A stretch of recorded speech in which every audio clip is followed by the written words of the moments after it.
2024 সালের ছাত্র জনতার অভ্যুত্থানের পরে নতুন আরেকটি ঝুলায় দাঁড়িয়ে আজকে আমরা আপনাদের এই নড়াইলে এসে উপস্থিত হয়েছি।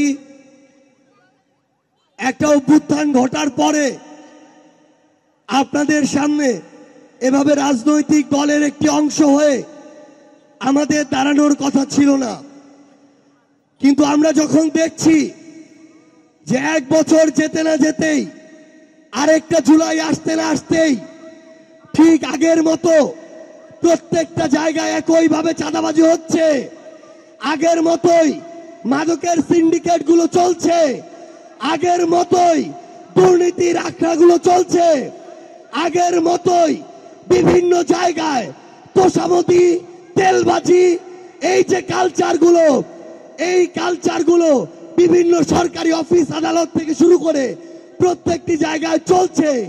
আমরা যখন আবার দেখছি এই সরকারি অফিস আদালত, থানা থেকে শুরু করে ইউএনও অফিস, হাসপাতাল থেকে শুরু করে ভূমি অফিস, কোন জায়গায় এখনো টাকার যে খেলা সেটি এখন পর্যন্ত বন্ধ হয়নি, তখন আমাদের আবার এই রাজপথে নেমে আসতে হয়েছে।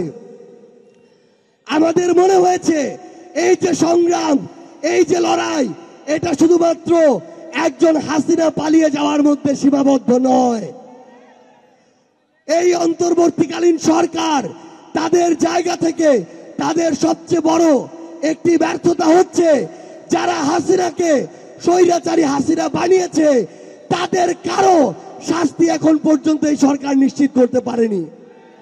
আপনারা যদি দেখেন ওই জুলাই আগস্টে আমলাতন্ত্রের সচিবালয় থেকে শুরু করে সরকারি অফিসে বিভিন্ন নামে বেনামে বিভিন্ন সরকারি কর্মকর্তা কর্মচারী হাসিনার তোষামোদি করতে রাজপথে নেমে এসেছিল, কিন্তু যারা সরকারি সুযোগ সুবিধা নিয়ে হাসিনার তোষামোদি করতে জনগণের বিপক্ষে গিয়ে রাজপথে নেমে আসলো, তাদের শাস্তি এখন পর্যন্ত কেন নিশ্চিত করা হলো না?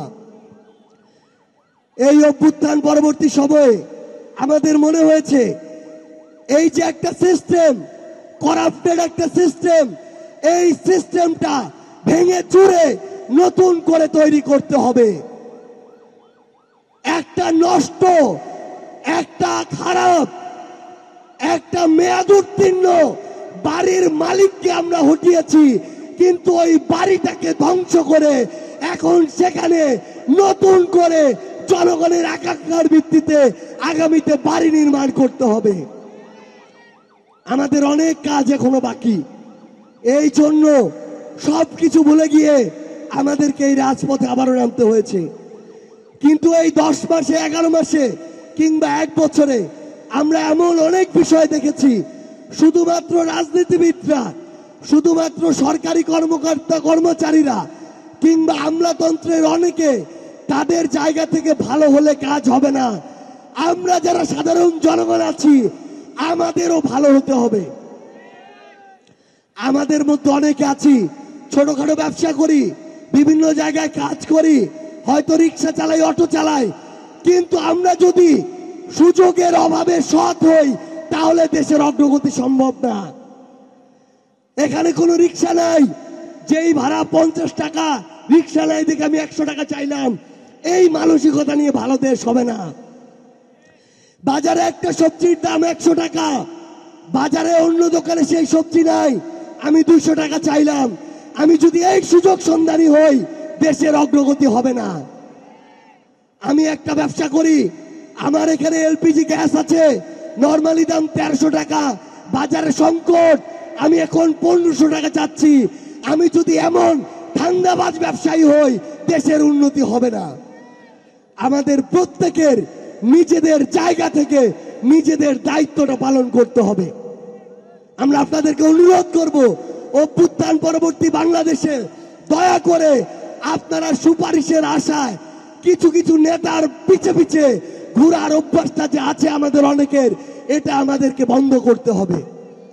আমি আপনাদেরকে অনুরোধ করব, ভোটের আগে দয়া করে আপনারা আপনাদের বিবেককে, ব্যক্তিত্বকে 500-1000 টাকার কাছে বিক্রি করে দিয়েন না। আমরা আপনাকে অনুরোধ করব, ওই একদিনে একজন নেতার কয়েকটা টাকার কাছে বিক্রি হয়ে ওই নেতার কাছে নিজেকে 5 বছরের জন্য বিক্রি করে দিয়েন না। একজন নেতার কাছে 1000 টাকা নিয়ে একটা ভোট যদি আপনি দেন, ওই নেতা পরের 5 বছর আপনার কাছে 10 টাকা টাকা নিলে তাকে দায় দেওয়ার মতো বিবেক আপনার থাকে না, তাকে দায় দেওয়ার মতো অধিকার আপনার থাকে না। তাই আপনাদেরকে অনুরোধ, আমরা যেন প্রত্যেকে নিজের জায়গা থেকে নিজের দায়িত্বটা পালন করি। আমরা যেন দলের দাস না হয়ে যাই, আমরা যেন মার্কার দাস না হয়ে যাই, আমরা যেন ব্যক্তির দাস না হয়ে যাই। সৃষ্টিকর্তা যে বিবেক বোধটা দিয়েছেন, এটাকে কাজে লাগিয়ে সবচেয়ে ভালো মানুষটাকে যেন আমরা আমাদের প্রতিনিধি নির্বাচিত করি। আমরা যদি একটা কাজ করতে পারি, আমরা বিশ্বাস করি আগামীতে আমাদের স্বপ্নের বাংলাদেশ আমরা ঐক্যবদ্ধভাবে গড়তে পারবো।